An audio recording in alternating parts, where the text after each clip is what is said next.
Hi friends, ಎಲ್ಲರೂ ಹೇಗಿದ್ದೀರಾ? ಇವತ್ತು ನಾನು ಇಡ್ಲಿಗೆ ಹೆಸರುಬೇಳೆ ಸಾಂಬಾರು ಮಾಡ್ತಾಯಿದ್ದೀನಿ. ಅದು ಒಂಥರ ಹೊಸ ರೀತಿಯಾಗಿ ಮಾಡ್ತಾಯಿದ್ದೀನಿ. ಅದರಲ್ಲಿ ದಪ್ಪ ಮೆಣಸಿನ್ಕಾಯಿ, ಒಂದು ಬದನೇಕಾಯಿ ಹಾಕ್ಬಿಟ್ಟು ಸಾಂಬಾರು ಮಾಡೋಣ ಅಂತ. ಬನ್ನಿ ಸ್ಟಾರ್ಟ್ ಮಾಡೋಣ. ಮೊದಲು ತರಕಾರಿನ ಕಟ್ ಮಾಡಿ ಇಟ್ಕೊಂಡ್ಬಿಡೋಣ. ಇವಾಗ ನಾನು ಕುಕ್ಕರ್ಗೆ ಹೆಸರುಬೇಳೆ, ಟೊಮೊಟೊ, ಈರುಳ್ಳಿ, ಬೆಳ್ಳುಳ್ಳಿ, ಹಸಿಮೆಣಸಿನ್ಕಾಯಿ ಹಾಕಿ ಸ್ವಲ್ಪ ನೀರು ಹಾಕಿಟ್ಟಿದ್ದೀನಿ. ಇವಾಗ ತರಕಾರಿನ ಕಟ್ ಮಾಡಿ ಅದರಲ್ಲೇ ಹಾಕಬೇಕು. ಸೊ ತರಕಾರಿನ ಕಟ್ ಮಾಡ್ಕೊಂಡ್ಬಿಡ್ತೀನಿ. ಈಗ ಕಟ್ ಮಾಡಿರೋದು ದಪ್ಪ ಮೆಣಸಿನ್ಕಾಯಿ ಮತ್ತು ಬದನೇಕಾಯಿನ ಈ ಬೇಳೆಯಲ್ಲಿ ಹಾಕೊಂಡ್ಬಿಡೋಣ. ಕಟ್ ಮಾಡಿದ್ದೀನಿ, ಚೆನ್ನಾಗಿ ತೊಳೆದ್ಬಿಟ್ಟು ಹಾಕ್ಕೊಬೇಕು.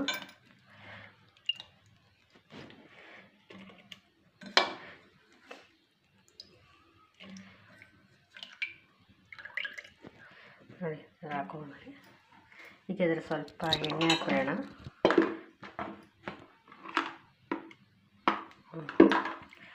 ಈಗ ಇದು ಕುಕ್ಕರ್ ಮುಚ್ಚಿ ಒಂದು 3 ವಿಸಿಲ್ ಬೇಯಿಸೋಣ. ಈಗ ಕುಕ್ಕರ್ ಮುಚ್ಚಿದ ಒಂದು 3 ವಿಸಿಲ್ ಬಿಡೋಣ. ಹಾಗೆ ಇಡ್ಲಿಗೆ ರೆಡಿ ಮಾಡ್ಕೊಂಬಿಡೋಣ. ಇಡ್ಲಿ ಅಷ್ಟಿಟ್ಟು ಚೆನ್ನಾಗಿ ಉಬ್ಬಿ ಬಂದಿದೆ. ಈ ಥರ ಬಂದ್ರೇ ಇಡ್ಲಿ ಸಾಫ್ಟಾಗಿ ಬರೋದು. ಇವಾಗ ಇಡ್ಲಿ ತಟ್ಟೆಲಿ ಹಾಕ್ಬಿಡೋಣ. ಈಗ ಇಡ್ಲಿ ನೀರು ಕುದೀತಾ ಇದೆ. ಇಡ್ಲಿ ತಟ್ಟೆನೆಲ್ಲ ಬೇಯಿಸಿಬಿಡೋಣ.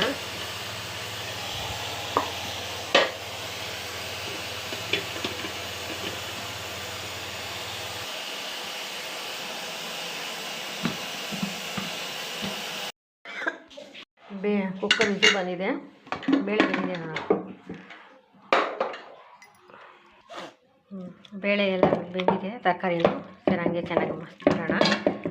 ಕುಕ್ಕರ್ ಅಲ್ವಾ, ಅದಕ್ಕೆ ಚೆನ್ನಾಗಿ ಬೆಂದ್ಬಿಟ್ಟಿದೆ ನೋಡಿ. ಚೆನ್ನಾಗಿ ಮಸ್ತ್ಬಿಟ್ಟೆ. ಇವಾಗ ಇದಕ್ಕೆ ಒಂದು ಒಳ್ಳೆ ಒಗ್ಗರಣೆ ಕೊಟ್ಬಿಡೋಣ. ಒಗ್ಗರಣೆಗೆ ಈಗ ಸ್ವಲ್ಪ ಎಣ್ಣೆ ಕಾದ್ಮೇಲೆ ಸ್ವಲ್ಪ ಸಾಂಬಾರು ಪೌಡ್ರ್ ಒಗ್ಗರಣೆ ಹಾಕ್ಬಿಡೋಣ. ಈಗ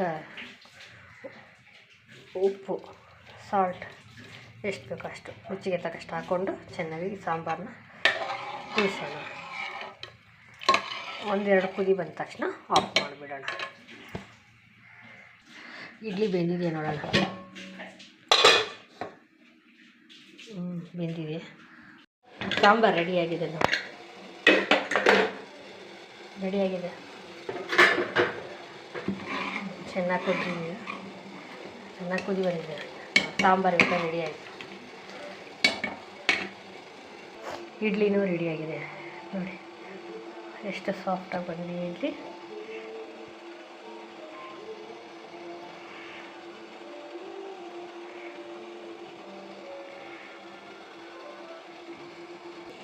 ಈಗ ಇದ್ರ ಮೇಲೆ ನಾವು ಸಾಂಬಾರು ಮಾಡಿದ್ದೀವಲ್ಲ ಅದನ್ನು ಹಾಕ್ಕೊಂಡು